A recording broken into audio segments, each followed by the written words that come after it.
Well, welcome to the show there, Theo. It's a pleasure having you on. I've been looking forward to this for a while. I've spent a lot of time getting the interview ready for you because, you're one of these guys that's really multidimensional. Like, you're doing acoustic music and electronic music, and, like, where did your inspiration for all this come from in the first place? Like, where did your musical journey begin? Were you acoustic when you were younger? Like what kind of? I always had musical inclinations. Like I would sit down on the piano at church, and I would just sort of like figure out a song, and I thought that was just normal. But then someone pointed out that like, oh, that's pretty cool that you can do that, and I was just like, oh, okay, well, it's just how my mind works. And I think going to church and being brought up in that, where you're singing every Sunday, that was helpful. But definitely I had a knack for something. But my parents never like put me into music class or anything like that. My dad was always like about sports. Oh, okay. And so it was this sort of latent potential that I sat with for a long time. And then I think when I went to my first rave when I was like 18, something clicked on when I, I had that. Do you remember which one it was? Do you remember? It was in Kitchener, Ontario. It was some underground club. My friends were just like, you got to come and try this thing and check it out. And so I went for it, and then actually before that, I was into before I even went to my first rave, I was into trance with a guy I would work with, and I was just hooked on it. That's the way it made me feel. And I was hooked on trance. I still am. Yeah. Even with the music we make today. I'm a big trance fan too, for sure. Yeah, I love it. I love the way it makes me feel, and that's why we listen to music, any style of music. So, when I became a DJ, that was sort of my in, and I feel like that's a lot of guys and girls like into. It's like a window into almost being creative. Like there's an edge of creativity there. Oh, there's definitely where you're tweaking things and shifting things, and that was my way in. And then eventually I got Fruity Loops and started messing around and played with that for a while, and then I picked up a guitar and I did this dance back and forth for a while until I landed here at Wonderland, and then I was like, I want to do it all. I want to go like that and smash it all together. And that's taking years. Well, that's the thing. Like, so you mentioned Wonderland. Wonderland. Yeah, Wonderland. That's just how I read. But like it's a huge group that you have going on. Like, there's so many different things. Like, there was actually here, just one second. I want to find it. It was something I was specifically looking at here today. Yeah, we do a lot here. Well, just there was things that I had. Oh, well, why don't you explain just basically what Wonderland is to people who are, new to the area or from Oregon or whatever, right? Yeah. Well, I would say that we're a community of artists and healers, and we're sort of like rallied around a common worldview that is spiritual. That is sort of existential and philosophical in the sense that we're taking in all religions. We're almost Unitarian in our own way, but we're also creative rebels, and we don't subscribe to any religion or belief system. We just we're open-minded people and creators and artists, and we have a high value for self-realization. Yeah. We want to realize our potential, and we want to offer our gifts in a way that helps others realize their potential. Well, yeah, like I was like looking into it, and there's like fractal painting that you have going on, and there's like that one artist, I can't remember his name off the top of my head, but he did this something in water. Eric Nez. That's the name, right. He's an airbrush artist. Yeah, we have two houses, and he lives across the bridge at the other place. Oh, okay. Yeah, no, he did some excellent work. It was fun just to sit and watch him do it. Yeah. So are you guys doing like when you do festivals and stuff like that? Do you do the art exhibits and stuff that you see at some of those? Well, I'm personally not a painter. But I mean Wonderland anyway. But yeah, Nez, he does live paintings for artists at festivals, at Beloved Festival. He's been there the last 8 or 9 years, probably since it started. Oh, and he okay. does a big, like 8-foot painting every year. Oh, really? And he'll start it at the beginning of the festival and it'll be done. And, you know, it's a common thing. Yeah, I think these days at transformational festivals, Yeah. specifically. Yeah. Yeah. Like I even noticed that there was like, well, you'd pointed out that it's an old picture or whatever, but just like the landscaping that is going on through that group as well. So what's the whole idea behind like the specific patterns that they do with the rock formations and so on and so forth in the landscaping? Are you familiar? I don't know much about that, but so for instance, one of our community's creators and founders, Elijah, his father came to stay with us a few years ago. And he's actually out there gardening right now because it's a nice day. And we have garden beds that were laid out in the Tree of Life, which is a Kabbalistic... I don't know much about it, but I know that the Tree of Life has a specific sacred geometry to it. So there's, you know, we try to weave in sacred geometry, anything that's reflecting divine, true nature, things that are gonna inspire us and uplift our minds and hearts. Would that kind of be what transmission art is? Like I just noticed, like I'd never even heard the term transmission art before I started researching into you. And so like, is that basically what it is? Just like, or what, how would you describe it? I mean, I don't actually, Nez has a whole download on transmission art.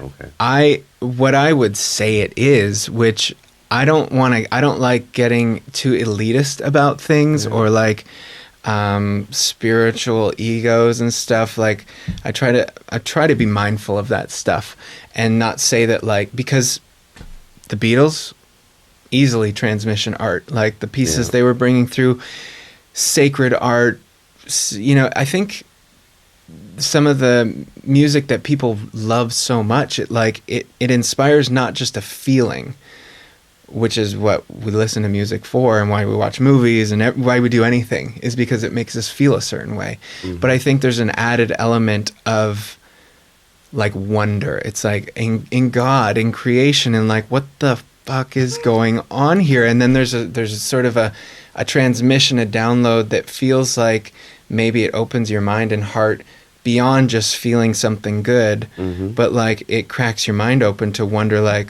oh, maybe my thinking was, you know, a little closed around this thing, or maybe there's something else going on here. Well, that was kind of like that, because it kind of got me going down that road when I seen that like transmission art, when I seen that phrase.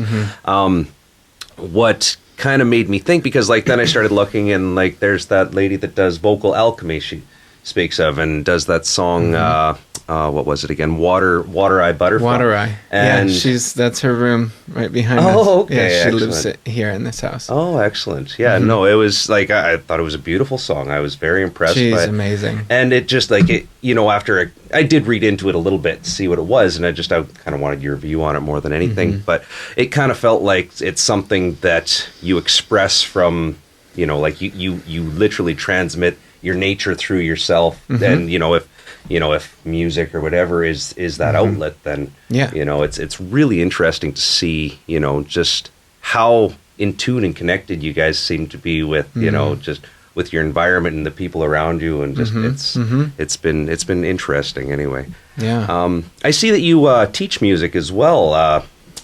Is that sort something? A little bit? Little bits here and there. I don't have, I'm open to it. It's not something I've promoted or pushed, but I've had students, I've taught people about Ableton, about music. I tend to want to be creating more. And now I have a 3-year-old, so I don't have so much time to be doing so many things at once, but it's something I'm open to. Yeah. Well, like even like your DJ name, Entheo, like, so I noticed it was kind of interesting looking into the root of that, and just, you know, like realizing that, you know, it has for yourself especially, it has so many different meanings, like enthusiasm, or an entheogen, or Theo as well, obviously. So it was really interesting to see the way that everything connected. And I'm wondering, was that your original intention, or was a lot of it, oh, well, I guess that works with that too, and with that? Well, like obviously Theo and I would say, if I were to guess, entheogen would be that was one of the connections when I first started playing with that. It was more towards the spirit within, because entheogen means to generate an experience of God. Yeah, and that can be done using psychedelics and all the things that we like to stimulate that. And it can also be done with music. It can be done with yoga. It can be done with exercise. It can be done with so many ways. And that was sort of the deeper intention with the music, is to like bring people, like maybe people can feel God more, believe in God, have an experience that's beyond religion, that's beyond dogmas and books and texts, and have if for people that have had experiences at festivals and on entheogens, it's hard to put it into words, but when you have it. See, I've always wanted to go on a guided like mushroom trip or something like that. They're happening more now. Yeah. Oh, absolutely. Yeah, and it's becoming more and more socially acceptable. And they're starting to see that there's like for PTSD and stuff like that. There's studies that are definitely showing that it's going to be a benefit to society now that they're not being as as put in the back as they used to be, so to speak. Right? Yeah. So demonized, stigmatized. That's the word I was going for. So I noticed that you've done a little bit of upgrading to your studio as I've been watching your video. You put yourself out on Patreon a little while ago, and you said that you were going to put out a song each month, and for your audience. Have you been able to do that? Have you been able to stick with that? Yeah, I think actually last month was the first month I didn't have something right and ready to put out, but I think for the last 8 or 9 months I've put out an unreleased song. Excellent. It might be an acoustic song or electronic instrumental. And I put those out. Thanks for the reminder. I need to post that. That's good. Yeah, well, I've actually been thinking about doing that myself once we have some more content and stuff like that, because like I say, why wouldn't you want to do something you love for a career? And I've mentioned that in a few podcasts before, but I don't want to get into that too much anyway.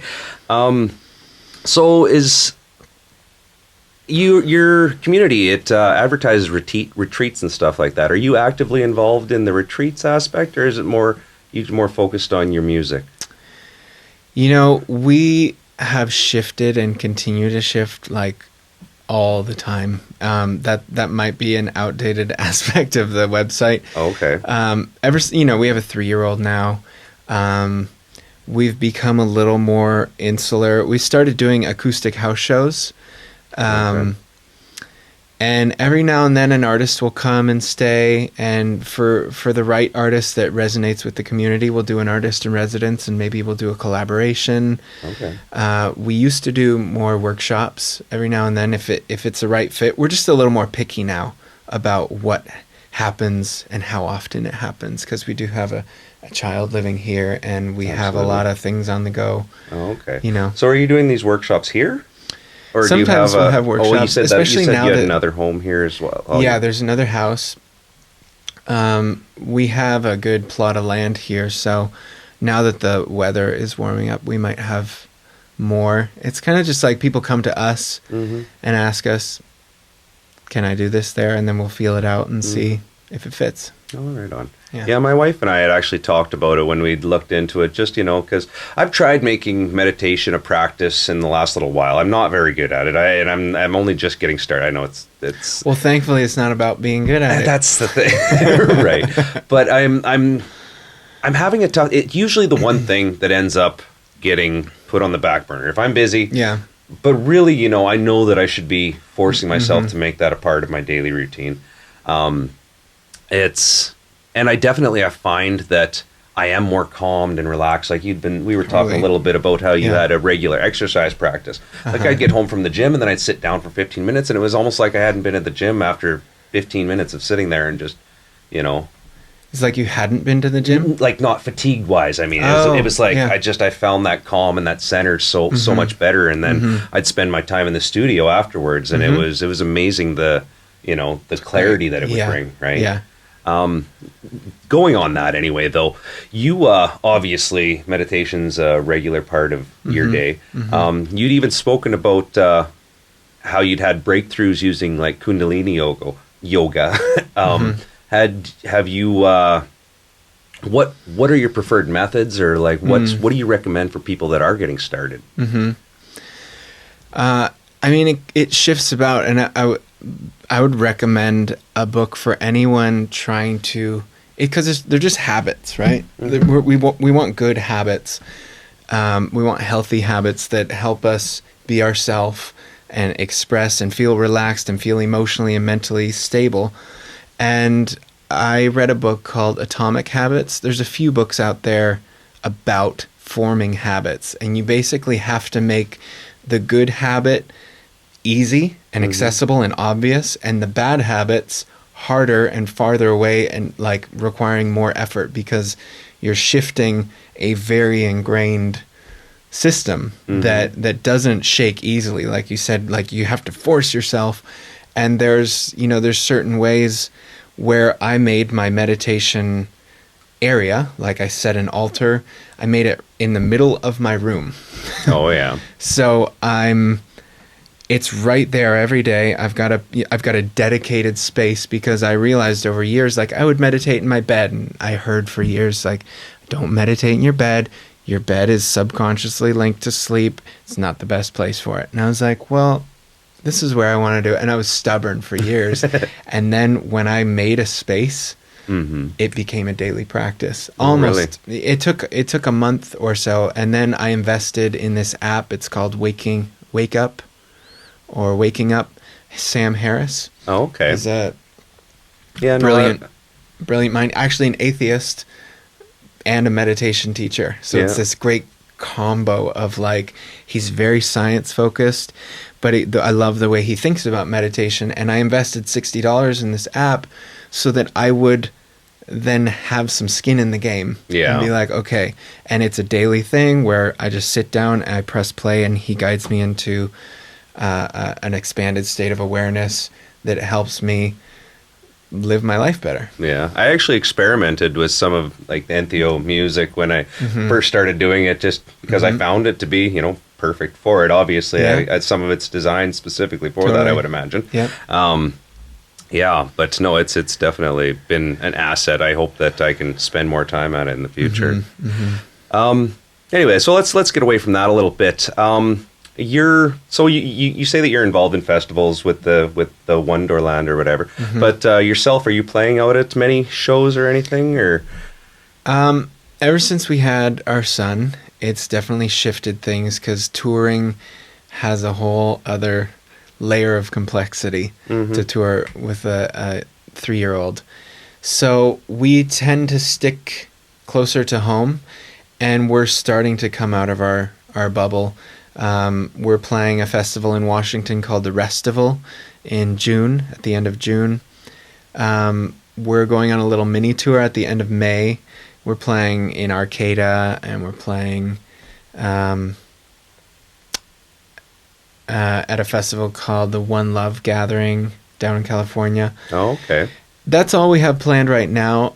I think we're still in this cooking of what is Entheo. What's the next level? Because we threw out this album that we'd been working on for years up until earlier this year, last year. Rise Like the Sun was our last release. Okay. And that was all the electronic stuff we had been working on pre-Bija, who's our son.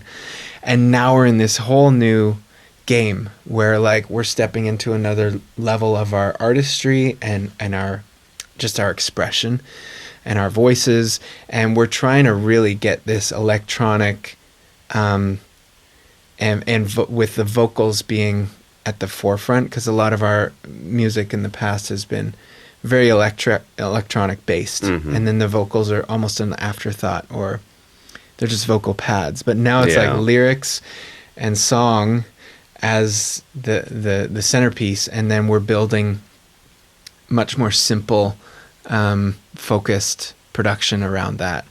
So I think once we have this next level in place, we'll be ready to jump back out there and hit the festival circuit. And I think once we feel really good about what we're bringing, that's going to really move us to sell ourselves more and push what we're bringing, because we know it's good, but we want it to be awesome. We want it to be great, you know?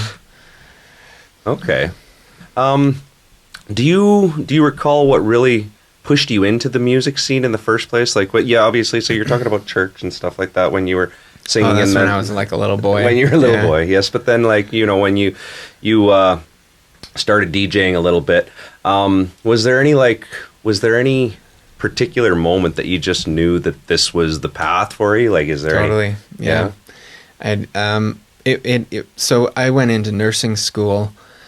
I got my high school diploma, and I went into nursing school. And I remember in first year, I met this girl, and she loved indie rock. And I picked up the guitar again, and I started playing music on the guitar, and her passion was just so infectious, and it got me.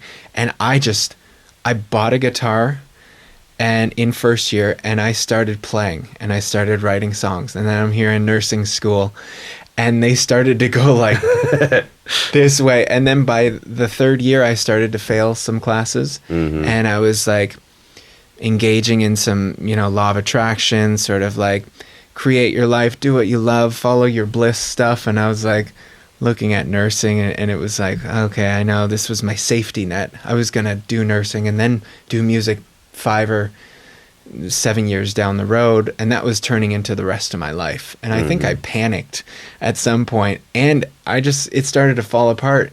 And I had this one moment, I was sitting under this tree in the springtime, and I realized I was done with nursing. Yeah.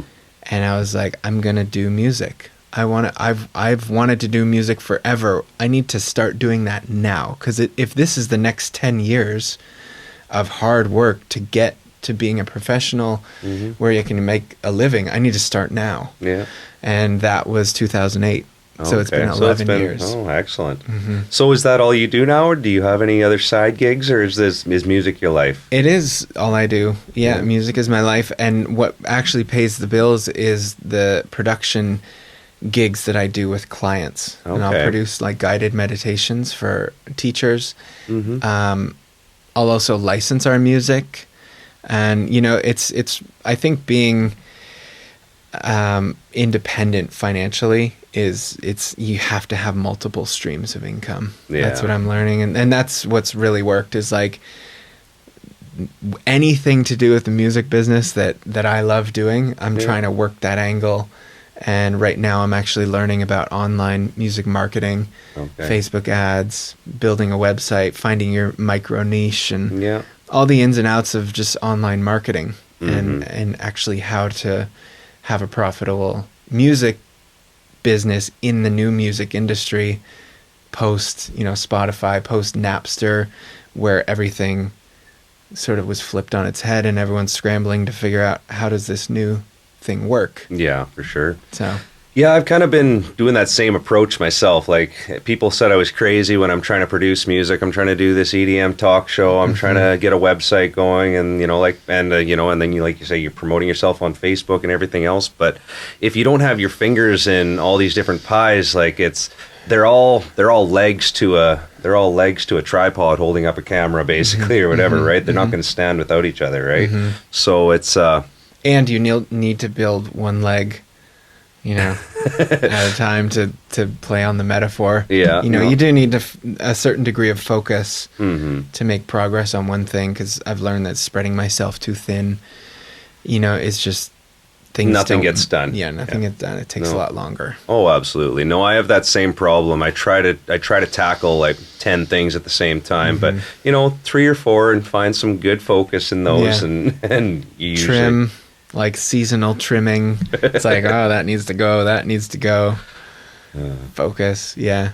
So honestly, I've noticed you to be a fairly prolific artist. As far as I was saying at the beginning, like, yeah, you're into acoustic music, as like you play your guitar. Do you play any other instruments? No, just voice right now, voice, guitar, and then the box, which is so many instruments in one. Yeah. But eventually I will learn to play the piano. Okay. Like, we've got one in our living room. Yeah. And it's just one of those things where I'm waiting for the time where I can like sit down, focus, learn, like, I'll just transpose a bunch of my songs and learn my own songs and learn how to sing them. Oh, absolutely. That'll take time. Yeah, oh, for sure. Yeah, I've been teaching myself piano. That's been my most recent thing. Actually, I've been doing this. It's Simply Piano. It's just this course that you can hook. You can hook your MIDI synthesizer or whatever. I have a little Alesis 49, just this tiny little keyboard, but I can take it with me anywhere I go. And then I don't have an excuse for not doing practice, because I can sit down for at least half an hour or 20 minutes and plug away at it, right? Yeah. I'm thinking about doing some, like one of our neighbors down the street from us, she actually does music lessons as well. And I think that some actual teaching from a professional is going to be an asset as well, right? Yeah. But it's nice because the course actually, it goes through and it shows you, proper ways of moving your fingers. And obviously it clarifies exactly what you're supposed to be doing at any given time. So I'm really happy with it. Cool. Yeah. Good for you. Yeah, absolutely. Blink of an Eye was one that you published under... Entheo, one of like that song, Blink of an Eye, yeah. Back when I had long hair. But I'm curious because like it was one of the ones that I thought would be more just like a Theo Grace song. Is there rhyme or reason to how you publish things, or? There didn't used to be. Now we're in this phase of like rebranding. We're finding out like what is our culture, like what is the culture we're speaking to, and then everything. So what I'm learning is like your brand comes from the culture that you're a part of, and we kind of knew, and it's interesting finding out what your brand is because it's something that's always been there because it's who you are, but putting words to it can be a arduous process and could be difficult to like find out, like, because we're so close in to who we are. And then everything that you roll out after that it speaks to your brand and it speaks to the culture that you're a part of, and the culture we're a part of is conscious living, conscious culture. That includes festivals, that includes people who love yoga, meditation, that includes people who just want to be a better person, personal development, and we're still finding exactly what our angle and in on that is. But from here on out, it won't just be like putting out music. Everything's gonna be designed and created so that it can speak to this culture of consciousness. Yeah. So I was just listening to this program, like there was this free seminar that this lady was giving away about releasing your music and stuff, and like like you, is it Leah McHenry? Yes, it was actually. Yeah, she's my mentor, my teacher. Oh, really? She's brilliant. That's excellent. Yeah, she's hitting it. It was excellent because like it's like she says, you spend all this time working towards getting this song. Like, I just put a 4-minute and 20-second song out that, took me probably 100 hours to put together, right? Yeah. And to get everything to where I wanted it. And then you just want to like, here it is. And like you just splatter it out there on whatever. Yeah, because we don't know any other way to do it. It's a whole complex you've already spent all this time. It's just like, can I just throw it out there and it. But no, that's not how it works. Yeah, apparently not.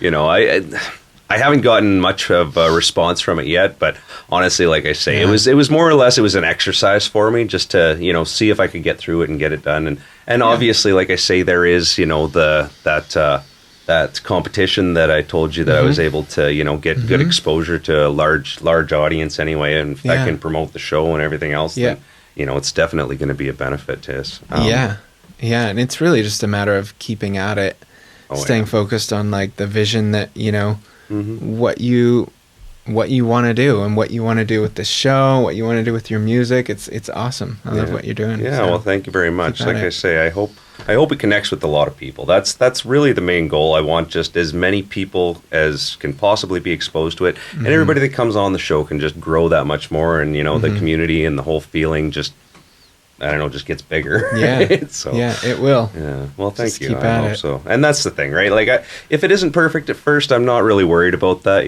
But if it takes 100 episodes before it starts getting really good, then so be it. That's what it's going to take, right? Exactly. Yeah. And how committed are you? And that's the thing.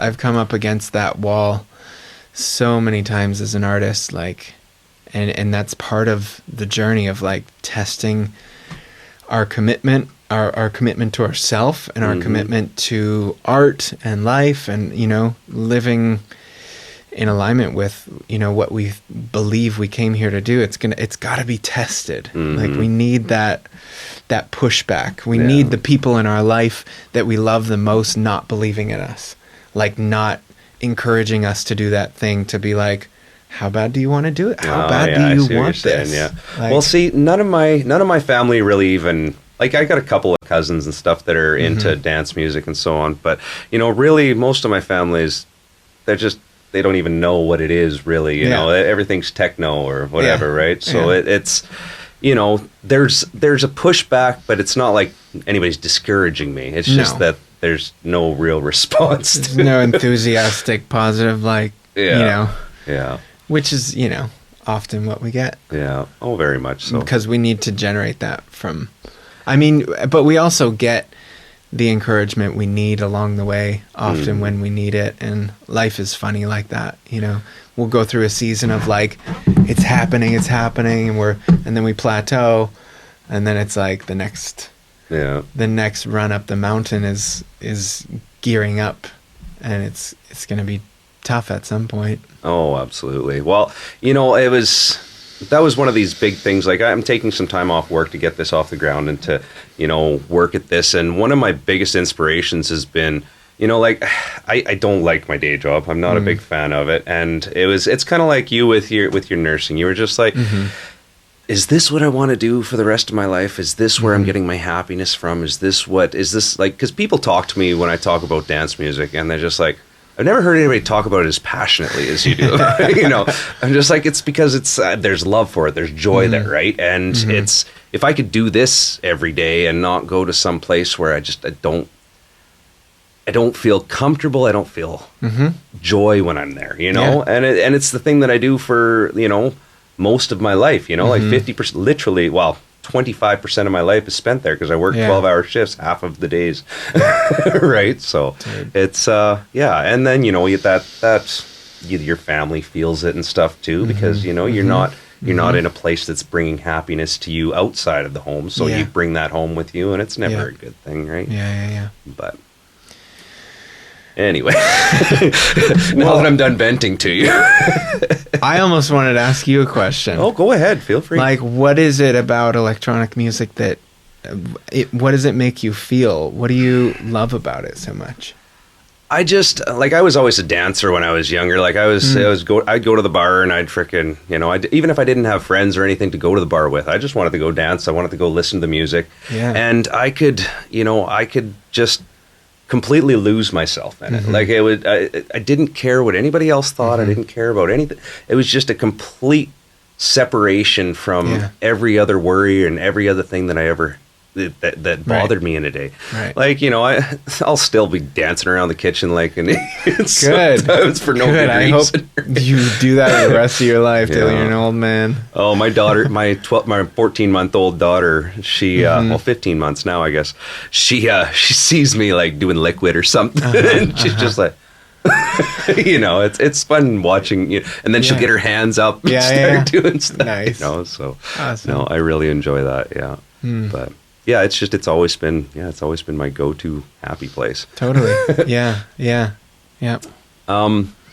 Yourself, so like, as far as electronic music goes, like you do a very ambient thing for the most part. Like, well, as I say though, you're kind of all over the place. That I've listened to a bunch of your music, but a lot of it's, you know, this. I don't even like you. You describe it as chill step and love step, and you know. So, what led you down that path? Like what? Yeah, so I started out doing ambient. We have 9, I think, ambient albums, 2 electronic albums. The Love Step was sort of being in this West Coast bass culture and the transformational festival culture, where a lot of it is broken beats, a lot of it is integrating all styles and not being any style or genre. I did have that's why I was kind of stumbling there, because I almost had a tough time describing some of the sounds. I didn't run them through a DAW, or I didn't try to figure out the BPM or anything on it. So it was just like, I didn't know what else to compare it to. You actually had a post out there that was asking, so how would you describe Entheo's music? And I was like, it's a tough one. Is there other artists you hear that you think we sound like? There's this one song that I keep on. It's by Orbital that I always go back to, on and on, Halcyon, and on and on. Yeah. That's the only song of theirs that really reminds me of you. But it always, you know, that was the first thing that came to my head anyway when I started listening to your music. Well, I definitely have strong roots in trance. Okay. Coming together with Amma, she's got this like. She just loves everything to be juicy and yummy, and so anytime I would get too gritty, grimy, like bringing the dubstep sort of grit bass lines in, she would we have this way of leaning in and sort of working with each other, where that's where we get our sound from. Like Rise Like the Sun is a little bit higher energy. There's a couple songs on there that I definitely like went off on my own. Like there's one that's called Life is Art, and that was me doing my thing because I just needed to. I might have to check that out specifically. It's definitely more straight up kind of, I guess you would say, the melodic dubstep kind of sound with the synths pumping, and I definitely take a lot of cues from like Illenium, Future Primitive. He's a friend and like a huge inspiration to me, and I take cues from other artists, and then you never know what's going to happen, especially when I get in the studio with Amma, because we're just listening to what we started playing this game now where we pass the music stick. I don't know if you've heard of passing the talking stick in like indigenous circles. It's like the person who's it does sound familiar is talking, and then no one else speaks. So now we have a baton we pass, and the next person gets to make the call in the track, and we're just putting in whatever we hear, and whatever comes out is what comes out. We're not necessarily aiming for any specific style. It's more of a feel. It's like how it makes us feel. Yeah. So in the studio, like I see, like you've got like a loop machine and stuff here. Like, are there any essential pieces of hardware that you employ on a regular basis in the design of your music? Not really in the design. Just a MIDI, just a regular MIDI controller. In the performance aspect and the recording, as soon as we got the UAD Apollo Duo, I think it is, or the Twin, that was just a remarkable upgrade. As far as our voices and recording and sound quality went for vocals. That is an essential piece. I use a Mac with Ableton. But there's not really any hardware that I do so much with my mouse that it's really just getting the melodies in, and sometimes we'll like beatbox what we're hearing rhymthmically, and then we'll translate that to a beat, or we'll just sing in what we're hearing. So it's really just from voice to what we're hearing as quickly and easily as we can get that into the program. Yeah. And sounding the way that we want it to. Yeah.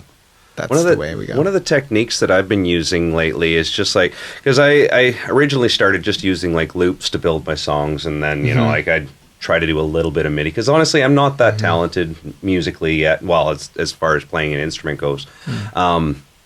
But I found like I take a loop that I like and just, you know, look at the design of it, and I'll break apart the structure of that loop, and then I'll make my own loop that's akin to it anyway, you know, or, you know, like I'll use Serum, as I was telling you, and, you know, I'll take some LFO shapes that I like and put them on a different sound, or completely design something of my own, and then have it work with the pattern of that loop that I pulled out. Yeah. And I found that's a useful technique for sure. And that's kind of like a big part of this show is just, I'm trying to, you know, I want people to see what, you know, options there are, because there's a lot of guys that are just starting out, and there's a lot of people that, you know, would like to improve their skills for sure.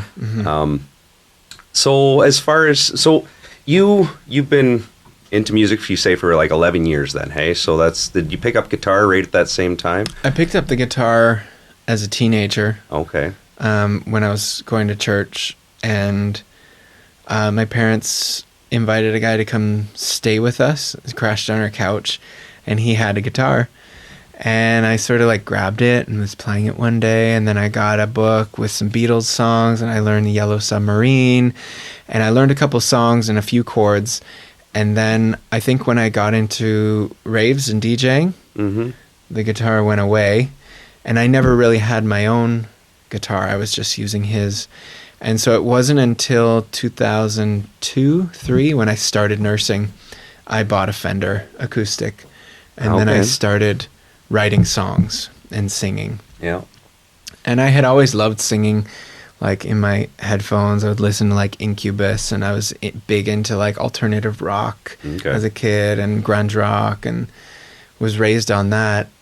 And it just kind of all found its way, but I would swing back and forth between like guitar and electronic, and that's still they're just such fascinating poles, like the digital and the analog realms, the heart and the mind, the, you know, the techie glitchy stuff, and then the really sweet vocal acoustic sounds. Like that's really what we're going for, is like a nice merge that feels like interesting and awesome. Well, it seems like a lot of your stuff is very emotionally driven, but like most music is, right? Oh, for sure. So that's kind of an expression. Yeah, ours is definitely on the softer, like we're trying to bring the heart, like trying to open the heart and bring the love through our music, for sure. Yeah. Well, even like that hat that you have, the big love written. Yeah, which I actually lost. I went to I went to a Halloween party, and I left it at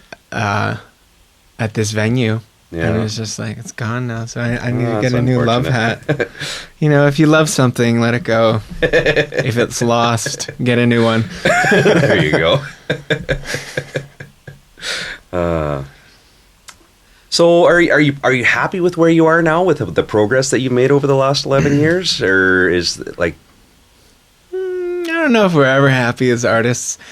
There's always that next level of, there's that divine dissatisfaction that's calling us. Yeah. I'm grateful that I get to do what I do for a living, but even with all the albums we've done, there is this sense that like I still haven't hit it out of the park. Yeah. Like there's still something that lives inside me, and maybe that feeling will be with me forever, but I feel like with the way our voices are now, we just got some new mics. I'm learning a lot. I've been learning a lot about production. I've also been learning a lot about audio engineering and how to get a good vocal, how to sing a good vocal that doesn't need hordes of pitch correction to make it sound good. Just this instrument is so... That's my arch nemesis. Yeah. Like that has been the most... it's my arch nemesis too. The voice is such a profound and tender place in humans, and you know, we're all singers, but there's something weird in our culture where that's like whipped out of us. It's such a...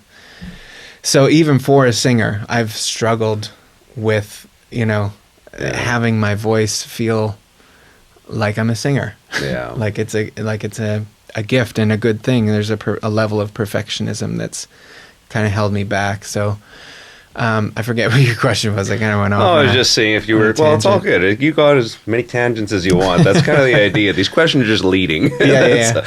But like I've always loved singing myself too. Like I'm not terrible, but there's definitely room for improvement. We'll just put it at that. Yeah. I used to have this group of girls. I still have the same group of girls. There's 4 of them that I used to go sing karaoke with all the time. Nice. A few of them have separated out and they live in different places now, right? But it was always just a fun time. Every Thursday we'd go out, and one of my friends actually, she sings in a band full time, and it's a pleasure to go out and see her sing, or just see her posts and stuff with the band that they have going.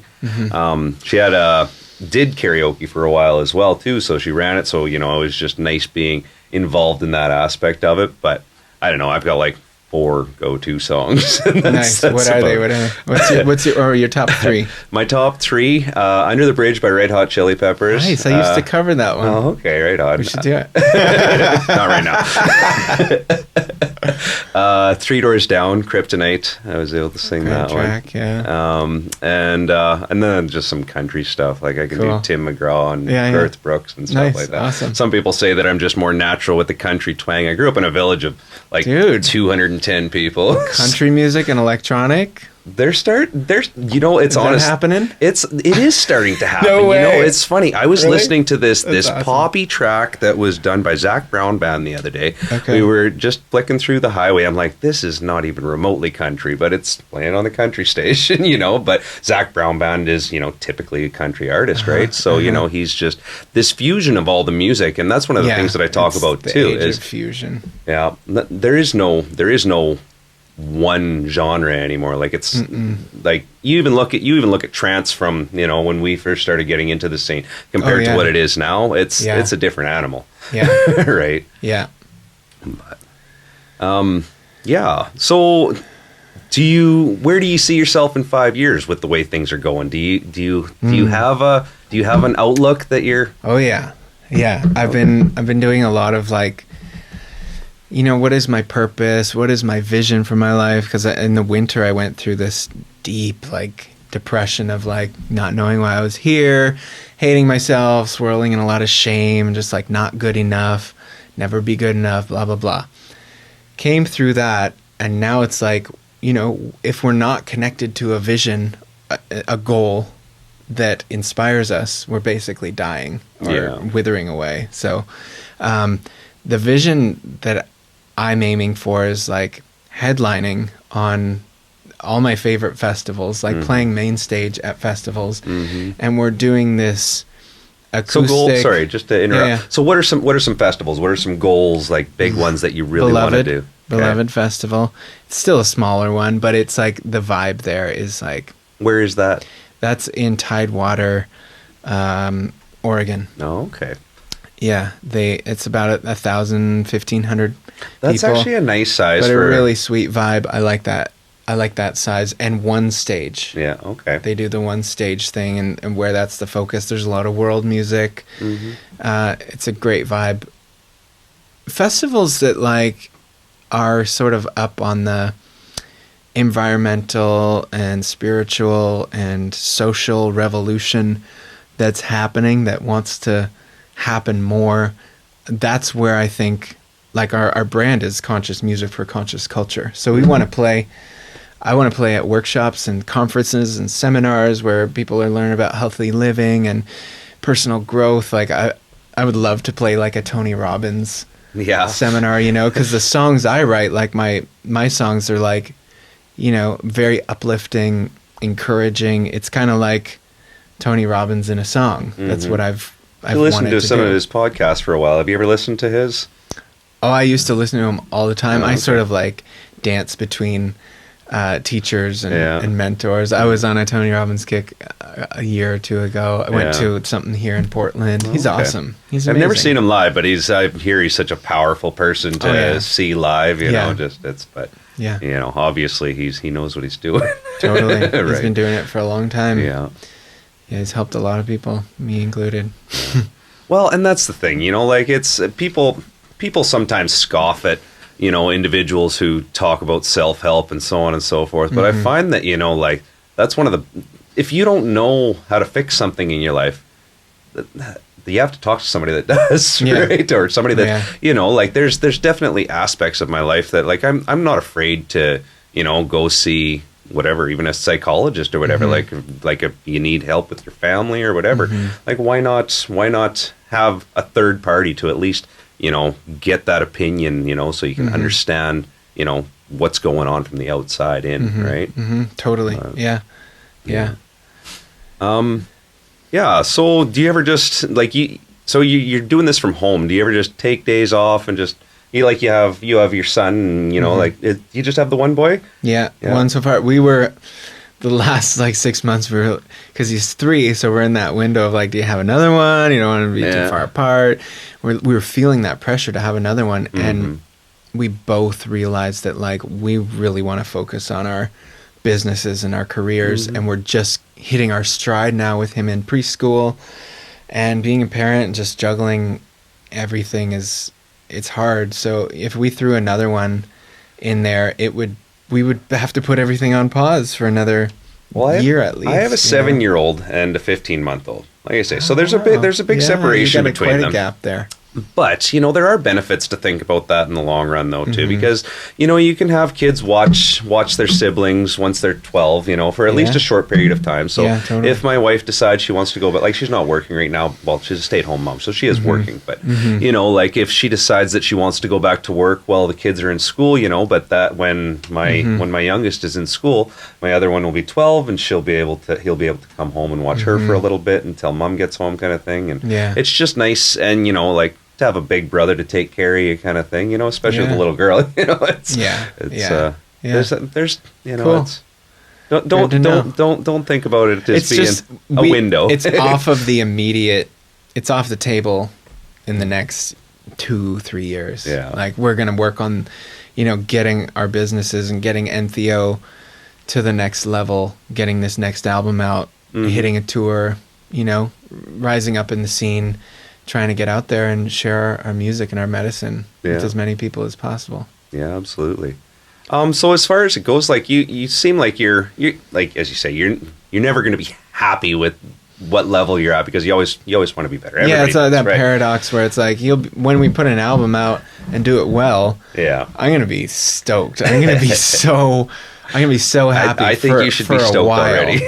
And then I'm going to want to play that and push it until that dissatisfaction and the next level sort of like slowly comes in. And it's like, well, now you got to do this. So get to work. So has there ever been any paths that you didn't go down like during this journey to get to where you're at now? Like, is there any moments that stick out that you're like, I kind of wish I would have gone that way, or I wish I would have talked to this person? Or I've had this secret sort of fantasy of being a trance DJ, like on a beach somewhere in Europe, or like that'd be fun. South America or something, and like being like a well-known like progressive trance DJ that just like I just play like that really feel good sort of. It almost every track sounds the same. Yeah, but they're all slightly different, so it's like it works. Same design, same builds. Yeah. Same. I would love to do that. That I didn't go down that road because you have to make sacrifices when you have a vision. Yeah. You know. So. Like you are, you know? Oh, absolutely. Yeah, like it was like it had originally started for me that I just wanted to make music, right? Well, actually, if I go way back, I just wanted to DJ. I just wanted to be in the club. I wanted to DJ all the time, but you know, it wasn't a viable financial setup for me at that time. And you know, like as I say, like I have a couple of kids and a wife now, you know, and it's, you know, you gotta consider all that. So then it was just like, I just want to make music. But I don't, when I'm not in the clubs anymore, and I wasn't in the clubs enough to build a big enough audience. Yeah. I'm like, so if I make music, I have no audience. Like, how do I get that to anybody at this point, right? Because I can't go, it's not like I can go to the clubs on a regular basis and just play out anymore, right? Because it just doesn't work with the family. And I told my wife, if it ever starts getting big and like the music starts going somewhere, like obviously I will have to go and do some shows and festivals and stuff like that, right? But she's very understanding. My wife's a gem. So, but as you say, like this vision, it completely keeps changing from one thing to another, and then you realize that all of these things are interconnected and they don't exist without one another, right? So, yeah. But I don't know if I'd say if I had any roads that I didn't take. Really, I'm pretty happy with my life where everything's kind of. I mean, it's good. It's good to keep it simple. Yeah. Family, partner, kids, project. Yeah. Like that's more than enough to fill. Well, she lets me go into my studio and just sit there for 12 hours, and she won't even. But it's not that I don't. It's not that I don't. Not that I don't come out, but but like she's very supportive of it. And I told her, I'm like, you only get so many chances at pursuing your dreams, right? So you have to take. Well, you get as many as you take. Yes. But you do have to claim them and take them and work for them. Yeah, for sure. Because it doesn't come easy, because it's not meant to. It wouldn't be meaningful. It wouldn't be worth it. Everyone would be doing it if it was easy. But there's only so many, that 80-20. Yeah. Yeah. So like with the time that you have off, like when you're, spending with your son and so on and so forth, like what's your veg day look like? What do you I mean, if I can give myself a veg day, like it's usually pancake day, which is Sunday. Okay. So Bija, he gets stoked about pancake day. So on Sunday, we like sort of wake up.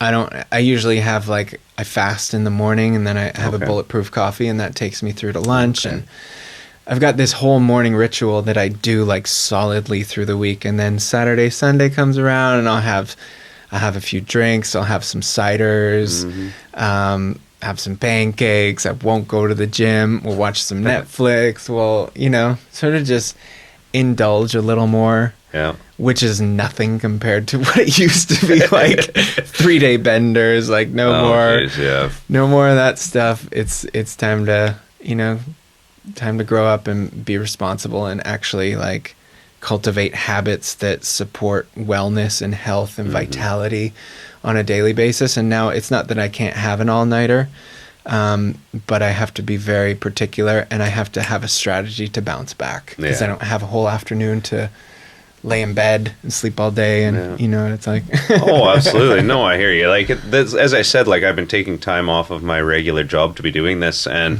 one of the big things that I did, I don't know if you probably haven't noticed, but I have things that keep popping up and reminding me, you got to do this now, you got to do this now, but I have a very strict regimen that I've been trying to follow during my time off. Obviously, when I'm traveling, it's not quite as strict, but just having that exercise, and to spend time with my son. I've been getting up first thing in the morning, and I'm getting him ready for school, and then I take him to school, and then I immediately go to the gym afterwards, because I'm up, I'm out of the house, I'm active, I'm moving, and then after the gym, I find that I'm most creative. So then I go up to, as I was saying, do the meditation in the studio, and then I have a whole regimen of studio time that I work on. Right. Cool. So I find that having that plan and having that goal and just sticking to it is essential, right? Because as you said, if you try to juggle 16 balls, good luck, right? Yeah. But it'll take you 2 years to master finish anything. Or more. Who knows? So you say that you're obviously making new stuff all the time. Do you find that you run into creative blocks very often? Yeah. What kind of techniques do you employ to get through them? Breaks, exercise, go outside, breathe. Often it's in the studio, and we'll get into something. We'll get into some material.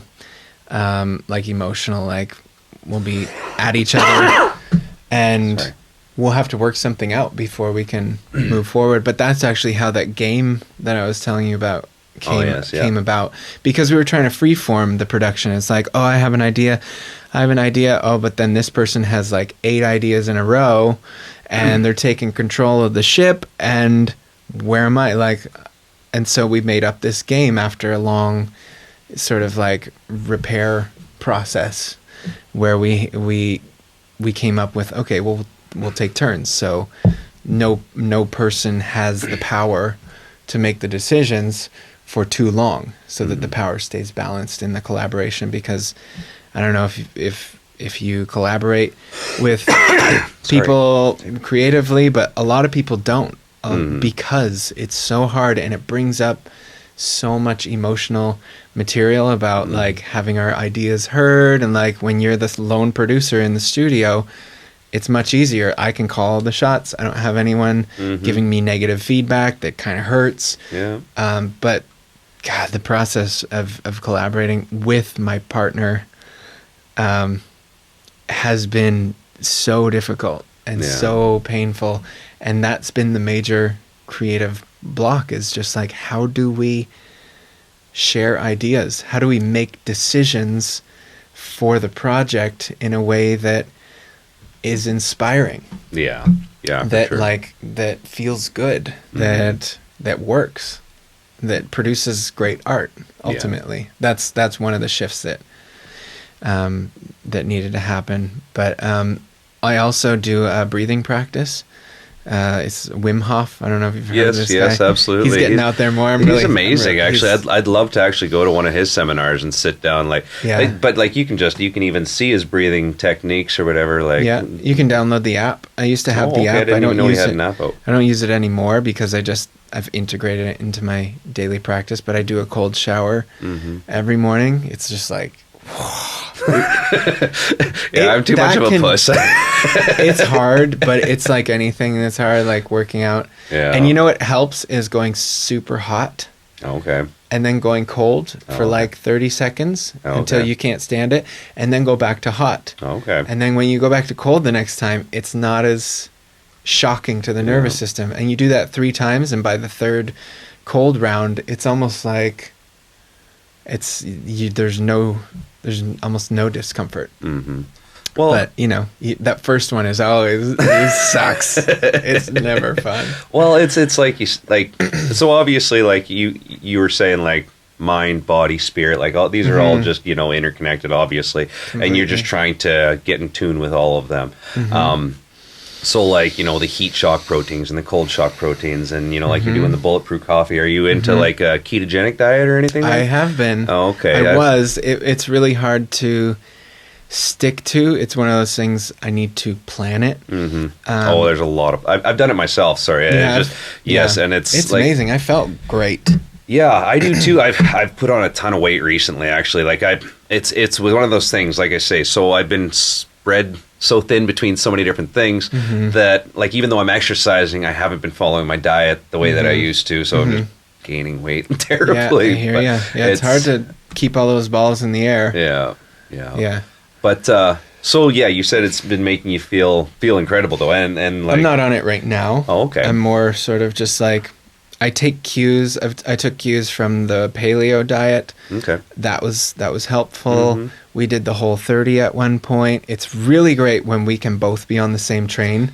It like, really makes if Amma could also decide to do keto, that would be a lot easier. So for me to really do it, I have to work up a lot of will, and I have to decide. People got pasta and pizza and this, that, and the other in the house, and it's just like,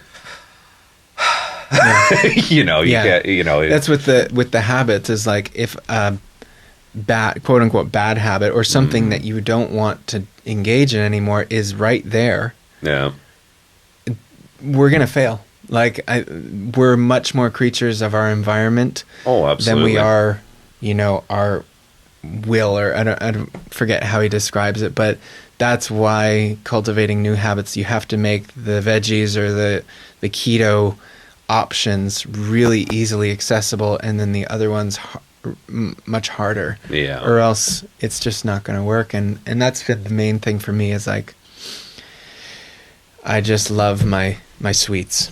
Oh, sorry. No problem. Yeah, I got a bit of a sweet tooth myself too. Actually, like I love ice cream. I love Yeah, and I'm a big pasta friend every now and then, too. I think. Like, yeah, pasta and pizza. Like I could eat pizza 3 meals a day. Yeah, Be a happy guy. Me but too. it's unfortunate, but I found, as you said, like if you don't have it, before I got married, before I had kids, like I was very successful at any diet that I tried to go on because there was like I just didn't have it in the house. It was as simple as that, right? Right. But, But now, like with kids, they got even like his snacks and stuff for lunch. Yeah. If I get a craving, I'll go have one of his granola bars or whatever, right? It's so easily accessible. Yeah, yeah. And I think it's taken me a long time to get my meditation practice. The exercise is new. Like I've never been an exerciser. I was like yoga. I was very like a yin sort of like sedentary kind of person. Yoga's great, but it doesn't all, unless it's like Kundalini or like the more active types, it doesn't get the blood pumping. It doesn't do this thing for me that like cardio and lifting weights does. So are you doing weights and cardio now? Is that part of your regimen? Yeah, I go to the gym. Okay. I get up at 6 every day and I go to the gym first thing. Okay. And that seems to set me up to just have a good day. Yeah. Come home, do the cold shower, meditate. Those 3 things, just I found that those are right now, my habits might shift and include more stretching and more yoga. But that's just what I need right now. Like I'm stepping into my business. I've been more of like a sensitive, softer kind of feminine guy. So, and I think a lot of guys in the new age culture, and in this day and age, resonate with that. But I need to step into my I need to step into my fire, into my masculine nature, and like cultivate my will. And I don't know if you follow astrology, but like the Mars is like the masculine, the will, the ability to act, to decide.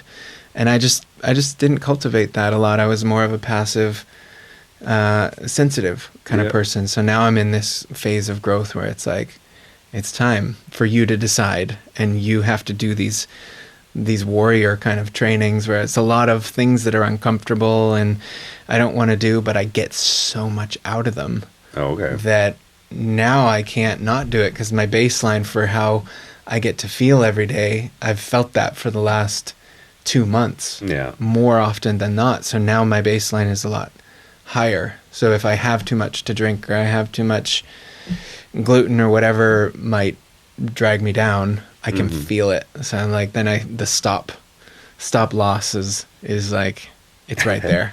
But it's like, again, it goes back to what we were saying before, how it's all interconnected. Like you're doing a lot of things for your personal health and well-being. And something like I did weights lots when I was a teenager. Like I was a hockey player for a lot of years too. Nice. I was a goaltender for 13 years. Wow. And it was just, like so weights and fitness were always a big part of my life. I wasn't in good shape until I got, into my early 20s anyway, but and then I got away from it. But I always, like you say, I like that feeling of just the masculinity that comes from, strength training and really pushing yourself to the limits and knowing how far you can go with it, right?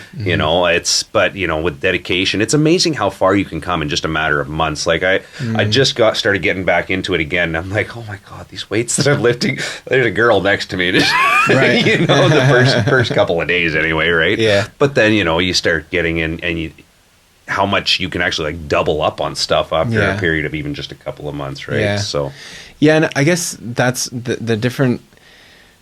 I think I've never been a weight trainer or someone who's been drawn to the gym to like get ripped, and there's nothing wrong with that.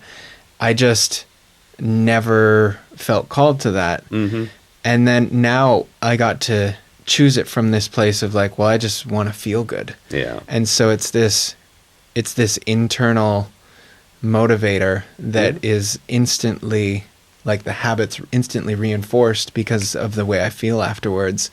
And and you get such a big serotonin dump from, heavy exercise too, right? Mm-hmm. So it's definitely going to improve your day. Yeah. Right. Yeah. It's the same reason that I do it in the morning too, right? It's because what better way to get your day going? You increase your metabolism first thing in the morning too. So anything that you do eat's just going to get used that much quicker, right? So no, I can appreciate that. Mm-hmm. It's just hard getting out of bed. I'm not at 6 o'clock in the morning. Well, when I go to work, like when I do my day job, it's I get out of bed at 5:45 in the morning every day. So with this time that I've had off, I'm like, I get to sleep in until 20 after 7. It's great. Yeah. Let's go back to music a little bit here then. As far as like your acoustic stuff, do you play any of that live ever? Like, is that something we've been having some house shows here. There's been a long break, and I had my first solo house show in a long time, like a few weeks ago, out in our living room. And I'm playing kind of like an open mic, but it's like a spotlight at an open mic on Tuesday. Okay. And I'm going to go and play some of my newer stuff and some of my older stuff that I've reworked, and been doing these vocal exercises. I would recommend them for anyone. The guy's name is Per Bristow. Okay. And it's called Singing Freedom. And it's all about just like relaxing the tension around singing, which is not just in our throat and our jaw, but like all throughout the body. Okay. We have tension when we sing. And so it's relaxing and then finding what feels good with singing. And I've been singing, professionally for 10 years. Okay. Like I was doing bar gigs in 2009, playing covers in bars, and I haven't known how to actually open my voice in a way that doesn't strain my voice until literally like 2 months ago. Okay. And it's my voice is completely new. So would you have trouble doing like multiple days in a row then because of that fact? Yeah, I wouldn't. There was runs where I would have 3 gigs in a row, and I would stress out because I knew that by the 3rd gig, my voice was going to be crap, and I was going to have to push, and then I would need the rest of the week just to recover, because I would strain my voice and push it.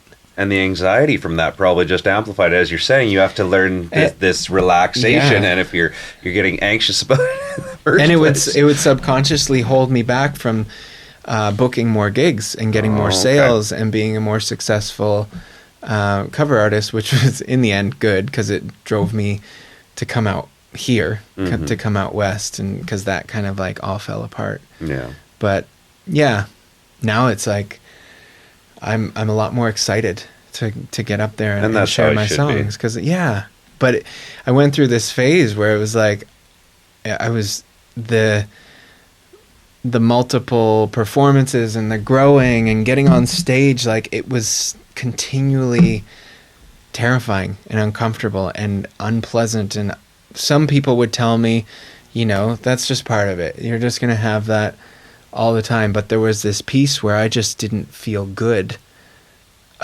singing. Like it just wasn't fun for me. It was painful and stressful. And that's wrong. That's not what you want. You want to be up there having a good time, whether you're a DJ or a singer or an instrumentalist. Like you want that thing you're doing to be fun and feel good. But I think a part of that on the other side that builds the strength of character and the strength of your ability to be good at this is being able to push through that and being able to be that warrior that needs to get through this and still do a good performance. Like, yes, the anxiety's there, and yes, there are stresses that you have to feel, but there's going to be situations that arise that are going to be unexpected. But definitely. I'd imagine it's a lot better now, as you're kind of alluding to. That you've taken. So what was the technique, or who was teaching you about this? His name is Per Bristow, Per Bristow. Okay. And it's called Singing Freedom. Okay. And they're the simplest exercises you could ever imagine. Oh, excellent. And it's basically just making sound and relaxing your throat and your tongue and all the muscles that don't need to be flexing when you're singing, which is only these two tiny little things called the vocal cords in your throat. I mean, there's hundreds of muscles that control those, but there's a lot going on when we sing, and probably even when we speak, that's causing strain on our vocal cords. Oh, that's interesting. Yeah, it's cool. I'd recommend it for any singer. I've gotten so much out of it. Oh, for sure. Yeah, for even sure. if you're not a singer, I would say. Yeah. Because it's gonna open up your voice, and it's gonna improve self-expression. Well, is that what you were doing? You were doing some vocal exercises a little bit before the show. Is that like some of the techniques that you're using? Yeah. Or? Okay, yeah. Excellent. Yeah, that seemed fairly simple. Just Yeah, the first one is just like, ah. Okay. Your turn. No, I'm good. Yeah, and you just do that, and you get comfortable not just like making sound, but moving your body. Because like we're often like tense and now I'm going into like being the vocal teacher, which feels funny. Oh, no, that's good though. No, I like. Yeah, it's just a little introduction to what it is, but it doesn't really matter what the exercises are. The results and the effects are like they speak for itself, and it's hands down. I've done at least 3 other vocal courses where I like paid for it. It's online thing, and didn't get a fraction of what I got out of this in the first lesson. I gotta be perfectly honest. I didn't go super deep into your whole catalog. I did listen to a bunch of your music, but you have a pretty big catalog. Yeah, I think there's 12. Yeah, but electronic. Anyway, so like as far as it goes though, like are you singing on your electronic music as well? Is your voice? Up until this point, it's mostly been Amma. Okay. Doing sort of like non-lyrical vocalization. Okay. We have on Rise Like the Sun, there's a couple choruses where there's some vocals that we sang and that I sang. I still haven't found that. My perfectionist has been really like kind of keeping things under wrap. I've got 3 or 4 songs that are sitting on my computer with sort of scratch vocals where I've like re-recorded the vocals about 8 times. Oh yeah. On this one song, just trying to get it right. Yeah. Like I'm just trying to get it to the point where it's like I feel good about what it is, and there's always that fine line or between holding something too long and just like needing to put it out. But I think I've erred on the side of just like throwing things out there more. Like with my first acoustic albums, we sort of just were like, these songs just need to get out there. Yeah. So we just recorded like a demo. We set up some mics and we put it out there, and a lot of people love it, and it hasn't gone very far because the quality is just not quite there. So what's your kind of pattern of approach when you are putting things out nowadays? Like you say, you're doing it with a lot more refined structure and strategy these days. So what's your, once something's done, what's the steps you take? Well, I'm sort of taking my cues from Leah McHenry in this course, and she's got a whole streamlined process where there's a pre-release, there's a pre-release, and you plan out the whole thing. Like you plan your posts, you plan your press releases, you plan all your ads and everything. And it's just like, it's a huge process to plan all that out. Do you have like a crew on board helping you out, or is it just you and Nama? I think the last album was the biggest push that we did promotion-wise, and it was still not very much. Like we didn't really do press releases. So it's been something that we're still learning and haven't done the full sort of release strategy yet. Yeah. It was still kind of just like, okay, we'll do this and then we'll throw it out there and we'll see what happens. And we did sell more out of the gate than we've sold on other albums. Yeah. But, with digital music and Spotify, it's more of like it is kind of a long game because you're putting it out there, and if you're attracting new fans, like our whole discography is all brand new releases to any fan that comes to us now. Oh yeah, absolutely. So, and you know, there's 2 billion people on Facebook, and it's just crazy how much access we have. I think I found now. you on Bandcamp, I believe. That's been where I'm actually redesigning our website right now. That's been our main go-to platform for music, and they take 10 or 15%. Okay. So we're actually moving our stuff over to Shopify, and you know, going to be promoting streaming more, because 38% of the music industry, I think, is now the profits, the income is from streaming. Okay. So streaming has like well taken over the market. So putting a lot of attention into that, getting your music on Spotify playlists, is a whole strategy and a whole.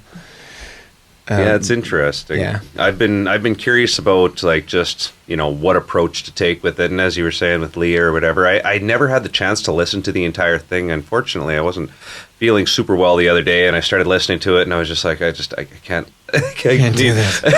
Yeah, basically. No more information. Yeah. But she I guess she's doing some more, and they're just free of charge too. She's just putting out she these does a lot of seminars free too, stuff. so That's what got me into doing. I took the Elite marketing course. It's a significant investment, but that's kind of where I'm at right now with myself and my business. You gotta invest in yourself if you wanna grow. And if we don't have skin in the game, as she says, like real money, then commitments can so easily, you know, fall off track. Yeah. But now it's like, well, I'm paying a lot of money for this, so I'm gonna like stick to it. I'm gonna follow it through and actually learn this crazy complex thing called online marketing. That is, in the end, it's the best, because she's a stay-at-home mom of 5. Okay. And she's making bank off her music. She doesn't tour. Yeah. So when I heard that, I'm like, wait, she's figured out something that not many people have. Yeah. And it's how to leverage online to find your audience. The internet, and to find your audience, to find out your micro niche, to find out the power of branding. Branding is huge when it comes to, like, what style of music, who are you?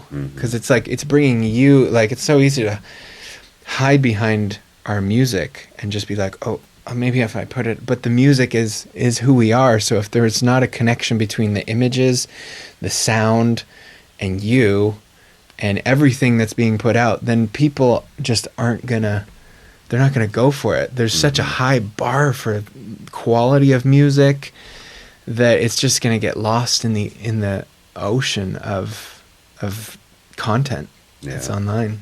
Well, it's like you say, like, I'm so grateful that you let me put, like, Yeah. basically take over your house and put this up, you know, but it's nice that I was able to do that because, yeah, like you say, branding is definitely a part of it. Like, you have to have a logo for yourself. You have to have something that's recognizable, you know, and it's, you know, I want that to, it's kind of been neat because I've been traveling to everybody. Well, there was one guy that I had come to my house, but I've been traveling to everybody else. So they're always in these unique environments. And yeah, there's sometimes issues with sound and stuff like that. And as we were messing around with the microphones, trying to get everything set up before the show. But at the same time, it's always a new environment for the people to look at. They're not looking at the same studio office, the same thing every time. So I kind of like that aspect of it. It's fun that way. Yeah. So where are we going to go with this now? You seems like you. Oh, so like you have. I was talking about Kundalini yoga a little bit earlier. So I've heard that you can actually like reach states of like almost psychedelic states from it. Sure. Yeah. Have you ever attained that? Never experienced that. I've had semi psychedelic experiences doing breath work. Okay. I've had like profound like healings and emotional releases that felt like they were healing traumas from like my infancy, from my childhood. Just really deep stuff just coming from doing these holotropic breath work, or rebirthing breath work is another thing. And it just has this way of opening things up. But I've had definitely like psychedelic experiences from that, not from yoga so much, but I haven't done a lot of I did Kundalini yoga like every day for a month in the morning, like about a year ago. Yeah, because that was a post that you had. I remember you came out and that was the first thing that you mentioned, and then you sang. I can't remember the name of the song, but yeah, you just you sang one of your songs right afterwards, and it was beautiful, man. Like I say, like I really enjoy your voice. Actually, Alma's voice as well. You both sing excellent. Thank you. It's definitely a pleasure.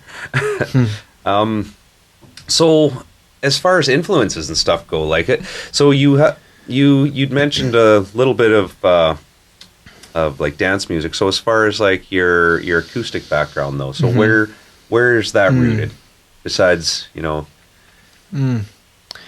Yeah, I mean, I have a lot of memories of listening to the Beatles. Yes, sorry. Yeah. In the car with my dad, Tracy Chapman. Okay. Simon and Garfunkel and Paul Simon. Okay.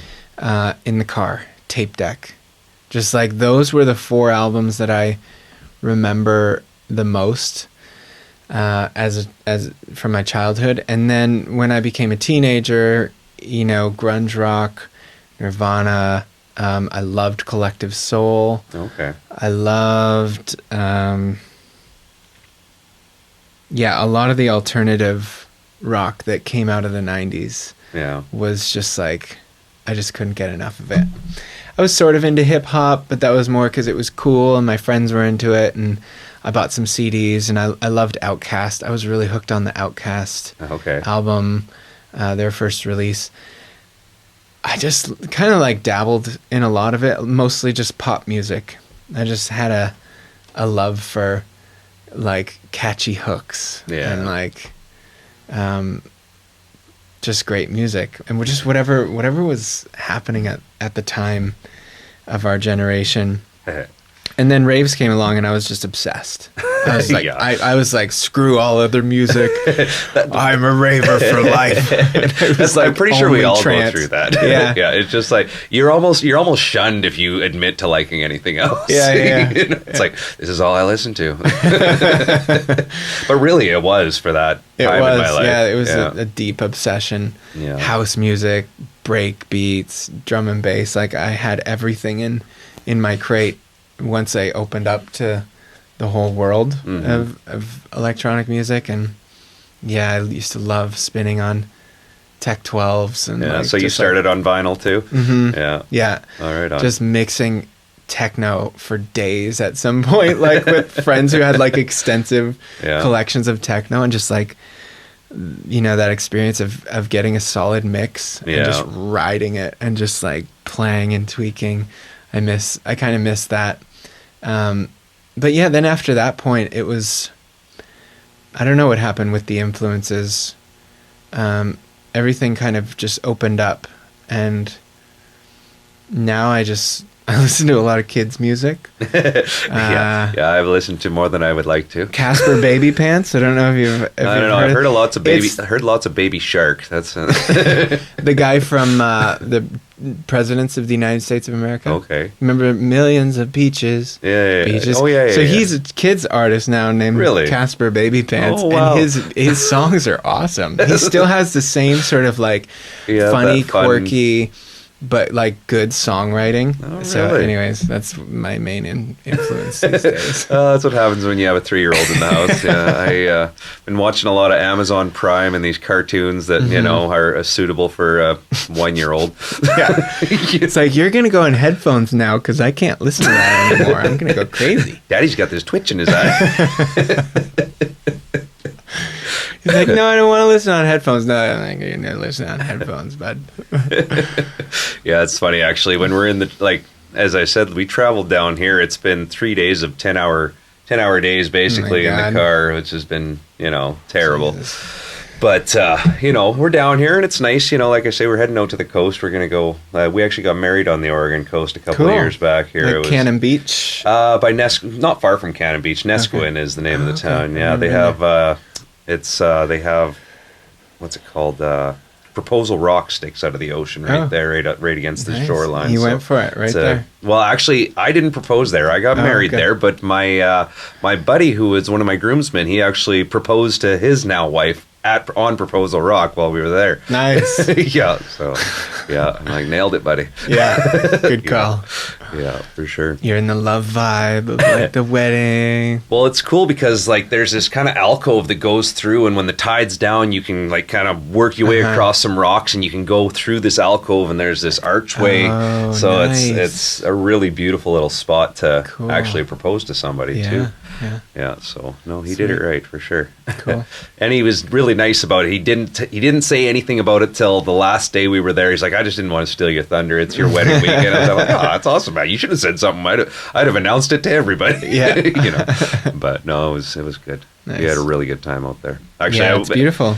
Everybody always says really that we should come back and do it again. We should just have like wedding weekend. You know what I mean? Just to get everybody together. But anyway. So we were talking about your acoustic influences. How about as far as, you had mentioned a couple there of your dance music influences, but you said that you tend to, be the one who goes more towards that dubstep vibe and that feel in things, and she pulls you back in contrast. In contrast. I don't know what your question was. Well, I was kind of just getting towards like, so do you have artists that would differ greatly from what you're trying to create? Like, obviously they're inspirations to you, but like, are there, are you big fan and find yourself influenced by some of the darker, grungier dance music that's out there?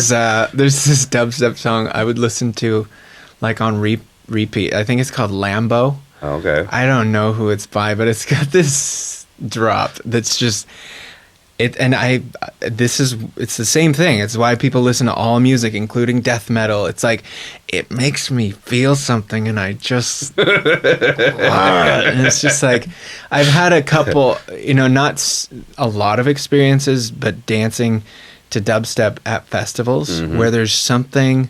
And I imagine that's why people love it and go to them all the time. Yeah. There's this like raw, like just primal nastiness. And I think we grow up in a culture where it's like, man, we be nice. And we want to be nice. And we want to be polite and courteous and all that. And people just need a place to go and fucking let it go. Let it out. And forget about like being nice and just, but there's also a dark side, to everything. There's even a dark side to the light side. I was getting just so fed up with like all the spiritual, like trying to be good and enlightened, and then I would go on these like dark benders into like my dark side and my addictive nature, and it's been a healing process. We're all on this healing journey of awakening, trying to figure out what we came here to do. And I had to just find what was healthy, what was good for me, what actually made me feel good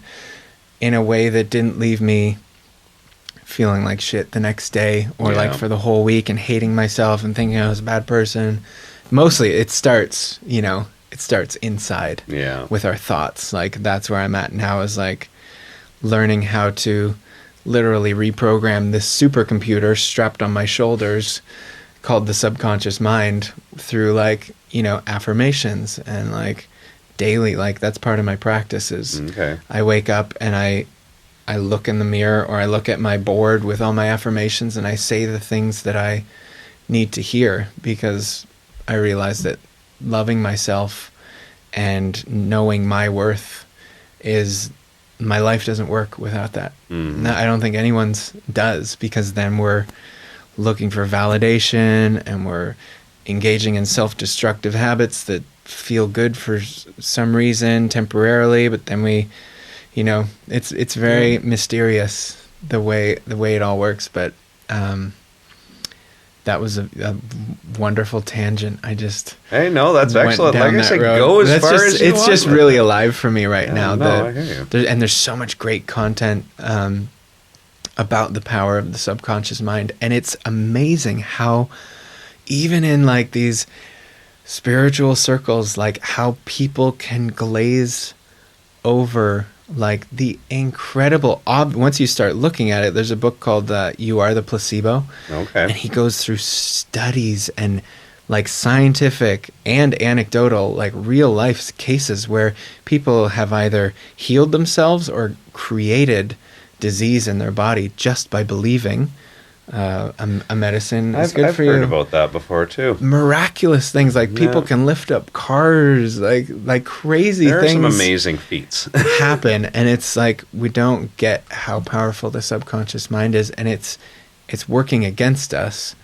if we're not, really mindful of what we're putting in there. The thoughts that we're thinking in every moment can really disempower us, or incredibly lead us to the life of our dreams. But as we were talking about, shifting habits is a long and difficult process, especially thinking habits, because they're so invisible and transparent. And that's why meditation is so important. We don't realize what we're thinking until we stop and cultivate the mindfulness and the presence that allows us to see, oh, I'm thinking this thought, I suck, or blah, blah, blah, or whatever it may be. And so it's a whole journey. So what really drew you to, because we talked about meditation a few times now, so what really drew you towards that? Was there any particular person that sent you in that direction, or was it just something that you wanted for personal growth? Or? In nursing school, I had a roommate, and he had this book in the bathroom. It was like Buddhist mindfulness. And so every time I would go take a shit, I would either pick up my nursing book and read. And then I saw this book on mindfulness, and I picked it up, and I was started reading about meditation while I was sitting on the can. And then in nursing school, they trained us in some mindfulness practices. Okay. And I don't know, it was something about how it made me feel like that inner peace that I had been looking for in drugs and alcohol and relationships, that sense of peace or satisfaction or ease. I just I began to find it in that, and I noticed it shifted how I was showing up as a person. I felt better about myself. I felt like I wanted to do good things for myself. It was one of those small acts of self-care that then snowballed into wanting to eat better, and then I started playing. It all kind of happened at once, the guitar, songwriting, meditation. It's sort of just that was the beginning of my awakening, which I won't go too much into this, but there was an LSD trip that preceded that a year prior, where I had one of those, I kind of lost touch with reality and more or less destroyed my whole life. Really? Because it had all been a lie. I was living so many lies, in a relationship I didn't want to be in with a girl I didn't really love, and just engaging with people and things that were just not good for me. And and then I was just ready to pop. And so one night I took just a little bit more, and it all popped, and my whole life was reset. I left Sudbury. I was in Sudbury, Ontario. Okay, yeah. I left Sudbury. I came back home. I was I needed and something clicked in. I had one of those experiences. You came back home. God. So is this where I you're went back to Guelph? Oh, okay. Guelph, okay. Ontario. Sorry. I thought. Yeah, I was going to say. I thought you were Canadian, but. Yeah. I grew up in Guelph. Okay. And so after that experience, things shifted. I started praying, started talking to God. I'm I don't know if you're out there or what, but I need help. My life was not working, and it was one of those what they call the dark night of the soul. Okay. And it's one of those things. It's very hard. It's a massive life crisis where everything seems like it's falling apart, but it's just creating space for goodness, because it's got to get rid of the stuff that's not working. Well, there's something to be said about that too. Like, not to go too far into it either, but like I noticed, like you were promoting one of James Jesso's books that he was putting out. He's wrote it was on your website anyway. Oh, really? Yeah, it was on the Entheo website. I don't know. Jesso. Yeah, he What's wrote the True Light of Darkness and Decomposing the Shadow. They're both about just a series of... Is that the Wonderland website? Because I don't... Oh, me... Elijah does more of the content think now. on Wonderland. You know but what? Yeah, we do. Like, that's what we do at Wonderland is, like, we've done a lot of shadow work. Yeah. It's a really important part of growth as psychological. Like, you don't even have to look at it from a spiritual perspective. It's a Jungian... psychological necessity to spiritual growth and personal growth. Yeah, absolutely. But what was the book? But, like I say, those were the two that, Decomposing the Shadow and... Yeah. And have you read them? I have. Well, actually, I read all of True Light of Darkness, I believe it is. And the other one is Decomposing the Shadow. I started on it. They're basically just a series of... mushroom experiences that he's gone on and just his personal growth that he's gained from them, and like some of them have been guided and some of them just been him and friends sitting around, and I don't know, but I think that there's something to be gained from that that we're leaving out of our lives, because it's has this connection to obviously some of it's illegal still, and it's but it's just strange that our society would demonize something to that extent because of fear, or I don't even know what it is. Like, I don't know how I'd describe it, but... Yeah, I don't know how it got... Like, history is such a complex and winding journey. I'm sure there's some conspiracy theories. I'm sure there's some rational, just logical theories that, completely make sense as to how it got this way, and we need real medicine. Yeah, like we are a sick society, and we need real medicine that works. And absolutely. Psychedelics, like the MAPS. Have you heard of the MAPS? Yeah. Like, actually, there's really good things happening in the Northwest with like actually that moving forward. And where's MAPS based out of anyway? I don't know. I'm not sure. But the therapeutic use of mushrooms, MDMA, other psychedelics, that's very, very close. And obviously, like, marijuana is legal here. It's legal in Canada now. It's legal in Canada now. All of Canada. So that's been excellent. Actually, my son, we've been he was diagnosed with ADD. I don't know if I really believe that he has ADD. I don't really know if I believe what ADD is. Yeah, good. You should be skeptical. But, they wanted to put him on Ritalin and all this other stuff. And I'm like, which is basically cocaine. Well, it's prescription grade speed is what it is. Yeah. But I'm just like, I don't want to put my kid on that, And so we decided to start using CBD oil, non-psychoactive, and Nice. and we have work? seen some good responses from it so far. Cool. If we get away from it for any period of time, then you can start to see the behavioral aspects come back. But I think that a big part of it is just like parents need to spend more time with their kids, and since I've been home, it's been very helpful to actually encourage him and help him grow as a young person, right? Yeah. Like, he went from getting 6s and 7s out of 10 on spelling when I wasn't at home, and then I'm like, no, I don't care what method the school's telling you to do this. We're gonna do it this way, and he's gone straight up to 9s and 10s just with the extra attention, right? That must feel so good as a father for him too. Like, it's so good to see him feel that good about himself, right? Like, it's absolutely, it's great. Yeah, no, it's a massive thing for sure. Cool. Yeah.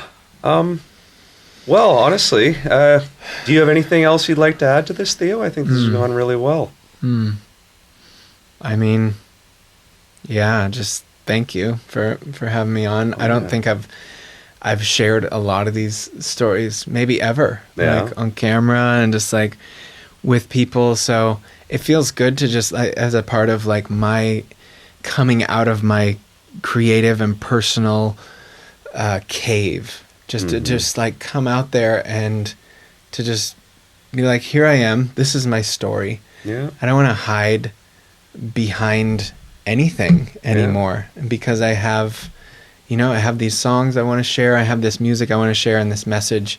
I think the one last thing that I would say, because we were on that medicine tip, and the power of the subconscious mind, is like, there's such an important truth that I really want people to get, because it's been so powerful for me.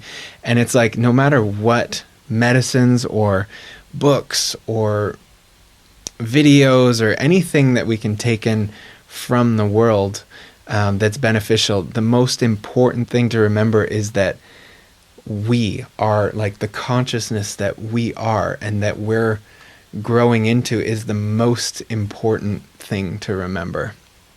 Like, our thoughts, what we're choosing to feel, what we're choosing to take in is just so crucial, and that is going to make the biggest difference in the end. And love, like with your son, spending time, just like putting human relationships, making those a priority, and making ourselves a priority, and learning like what true self-love and true self-respect feels, looks like, and acts like in the world. And so that's I think that's my final rant for the interview. It's been excellent. Like it's been nice. I haven't had to talk very much this time, and usually I'm holding up a good part of the conversation. But no, it's great. I don't got to worry about the mic bleeding over too much or anything.